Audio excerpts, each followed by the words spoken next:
In the meantime, the opposition spokesman on foreign affairs is Senator Donna Scott Motley.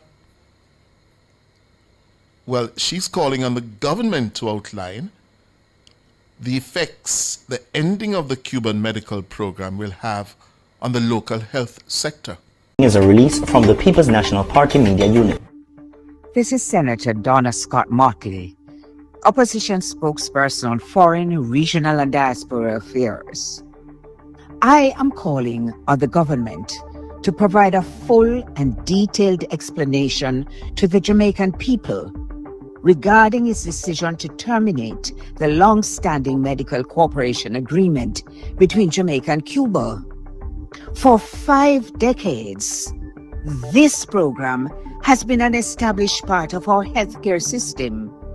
Cuban doctors and medical professionals have served in hospitals and clinics across the island, helping to fill critical gaps in medical staffing. An arrangement that has supported Jamaica's healthcare for half a century cannot simply come to an abrupt end without the Jamaican people being given a clear and comprehensive account of what has led to that outcome. The public must also be informed of the practical implications of this decision. The country must be assured that there are clear and effective plans in place to maintain continuity of care, particularly in facilities where Cuban medical professionals have been providing important services.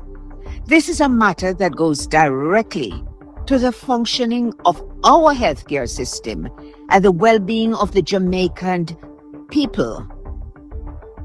The government has a duty to provide clarity on both the reasons for this decision and the arrangements that will now replace this important partnership of 5 decades. At pnp.org.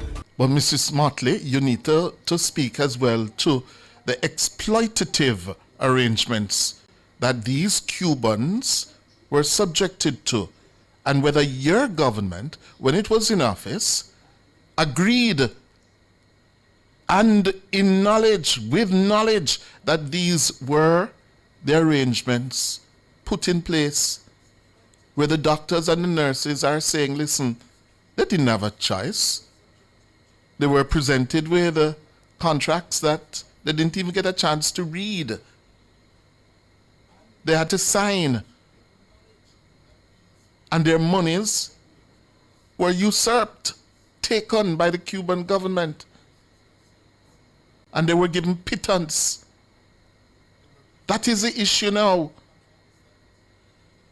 Is that so? And was that the governments of Jamaica signed on to from 1976 until 2023 for the Cuban government? Huh?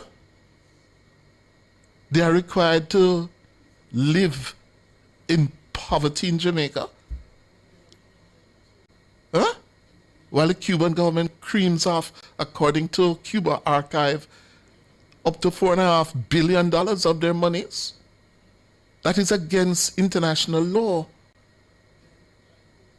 And one of the questions that the government of Jamaica since 1976, including the Michael Manley government,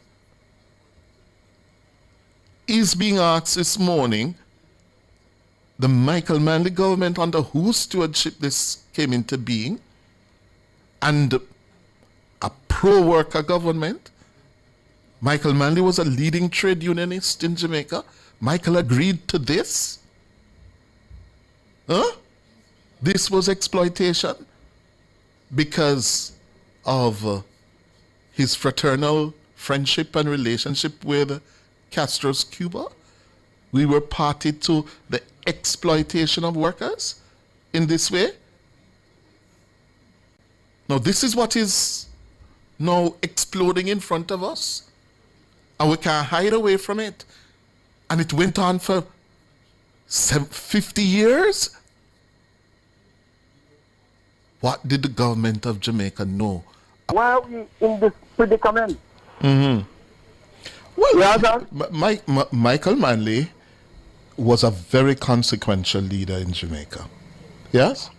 But he was also very flawed. He made many, many errors.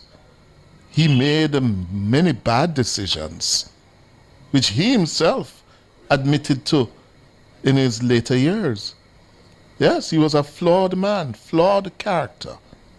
Yeah? Yes, sir, because as I said to you, I'm just speaking generally now. I'm just saying that when you hear a lot of Jamaicans and they say Michael, and I am saying to me, the people love Michael, yes, but did he perform to the best of his ability? I don't think so.